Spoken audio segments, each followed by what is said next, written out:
Miralles est un peintre expressionniste majeur.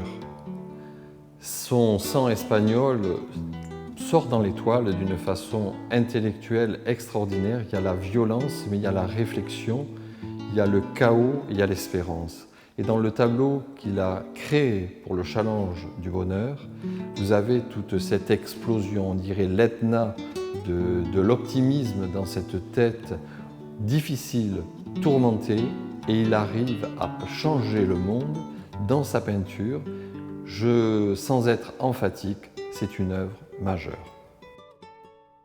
Francis-Olivier Brunet est un grand dessinateur. Il part de quelque chose de construit pour faire exploser son imaginaire. Ici en particulier, vous voyez la violence du loup qui veut absorber, déchirer, tuer le bonheur qui pourrait être ce papillon.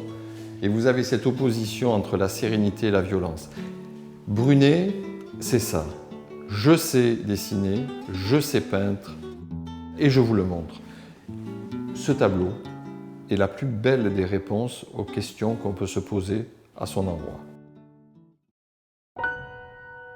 À titre personnel, je ne connaissais pas cette façon de travailler. Emprisonner un tissu avec du fil, créer un tel univers d'imaginaire, avec cette humanité, ce mouvement, cette sérénité, cette joie de vivre, ce challenge sur le bonheur est un pur chef-d'œuvre.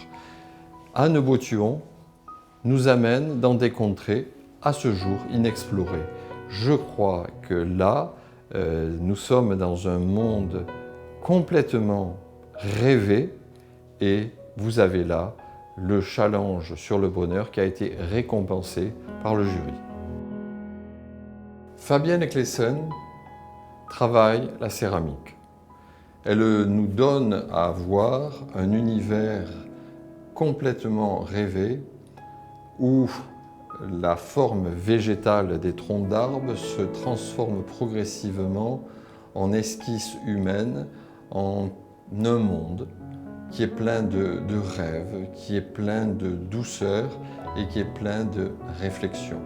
Je crois que ce travail mérite une attention toute particulière de par cette sensibilité, ce savoir-faire de notre ami belge qui nous a rendu visite dans ce concours.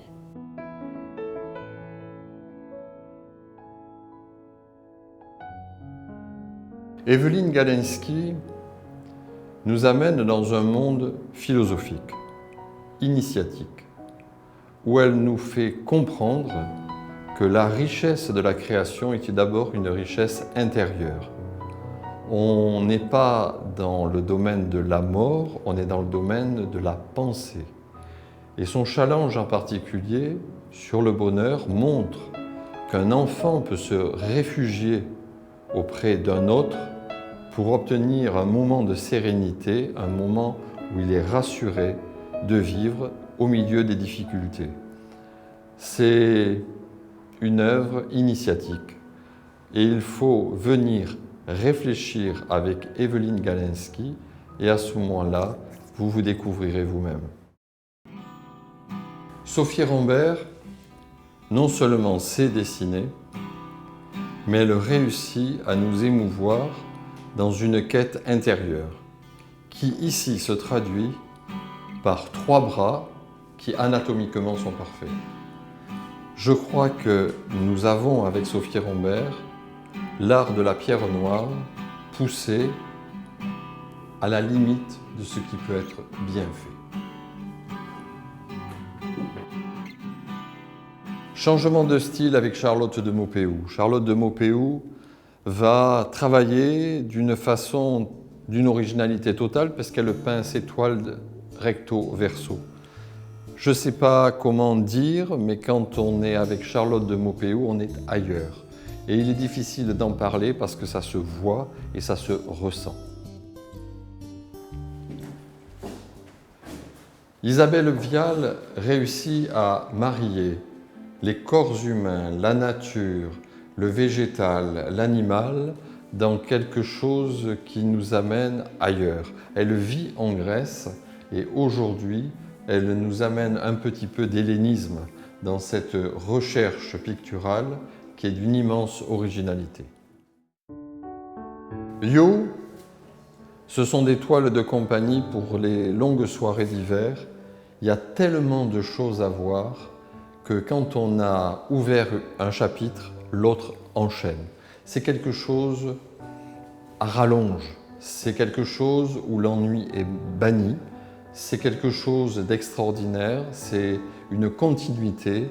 Jérôme Bosch serait heureux de voir une de ses descendantes travailler aussi bien. Sophie Rocco, on ne peut pas dire qu'elle travaille dans la quiétude, loin s'en faut, mais elle réussit à cracher ses toiles. Elle réussit à envoyer la matière, elle réussit à envoyer la chromatique, et il y a une puissance extraordinaire dans ce qu'elle est en droit de réussir et de nous montrer. Sophie Rocco, c'est l'originalité totale.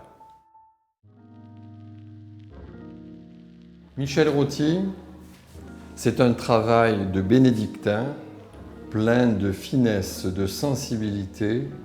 Il est vraiment à la recherche de l'émotion pure.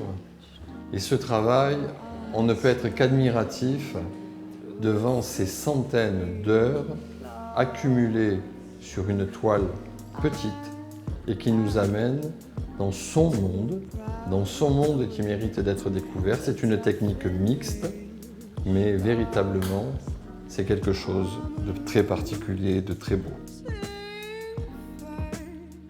Farouk Ratib, c'est le coup de cœur de la galerie Grégor, puisque nous l'avons découvert.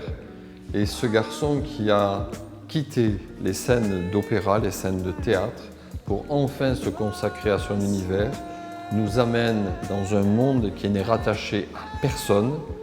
Farouk Ratib fait du Farouk.